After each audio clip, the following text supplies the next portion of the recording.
By now, you have probably heard us talk about these new Instant Matcha Cubes. These are a new product from Japan made from freeze-dried ceremonial grade matcha. The cubes can be mixed into water to instantly create a delicious cup of matcha tea. With these cubes, you don't need to measure out the matcha powder or use the proper utensils. You can mix it up wherever you are, even when you're on the go. In this video, we're going to be talking about 5 different ways you can enjoy these instant matcha cubes. The first method is one of my favorites, making them in a glass with a milk frother. You may recognize this method from a lot of our matcha latte videos. When you whisk matcha in a bowl, it's best to use a bamboo tea whisk or chasen. But if you're making the tea directly in the glass, it's really helpful to just have a milk frother. Just add 2 cubes to a small glass, fill it up with warm water, and use the milk frother to mix it up. Try to keep the milk frother away from the surface of the tea, otherwise it may spill. If you froth it long enough, the matcha should get this nice foam on top, which will give it a nice smooth flavor. Another way to enjoy these cubes is with the more traditional matcha method. During the tea ceremony, matcha is prepared in a clay tea bowl called a chawan, and it's mixed with a bamboo whisk or chasen. To recreate that here, we're going to add 2 cubes to the tea bowl and then pour in some warm water. The water temperature should be around 160 degrees Fahrenheit for matcha, but you can go warmer or cooler if you'd like. You can just use the whisk to help dissolve the cube into water, and then once it's mixed in, you can whisk the tea in a zigzag formation to get a nice foam on top. With this method, you can create a nice foamy bowl of matcha, just like you would with the powder. The next method you can use to prepare the matcha cubes is to add them to a glass of water and then stir them in with a spoon. You may want to break them and sprinkle them into the water so they dissolve faster, as the spoon is not quite as efficient as the whisk. The advantage to this is that it can be done relatively quickly with very common utensils, but the downside is you will not get that foam on top. This makes the drink taste more like a regular green tea and less like a matcha, which may be an advantage for some people. You can try this method if you're traveling and don't have a whisk or a milk frother on you. The method I prefer when traveling is just drinking it out of a water bottle. I love the idea of drinking a water bottle full of green tea when I'm on the move, and these cubes make that possible. Just add 2 cubes to a half-full water bottle, shake it up thoroughly, and then either drink it out of the bottle or pour it into a glass. I like this method for many reasons. First, it's one of the simplest and you should be able to prepare it wherever you are. The second reason is that it actually creates a decent foam even with a cold matcha. This cold foamy matcha is a completely different tasting experience. It can be hard to whisk matcha into cold water and get a nice foam, but when you're using the shaking method, it appears to be quite easy. It's nice to know that you can leave home without leaving your matcha behind. Just keep a few cubes handy the next time you're on a plane or a train. The final way to use these cubes is the simplest. We get a lot of questions about this, and yes, you can eat the cubes directly.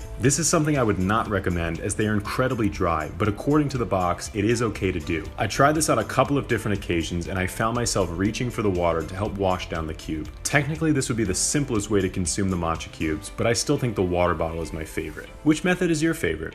Feel free to leave your questions or experiences in the comments below. If you would like to try these instant matcha cubes, they are available on our website, neoteas.com. Thank you all so much for watching. We'll see you next time.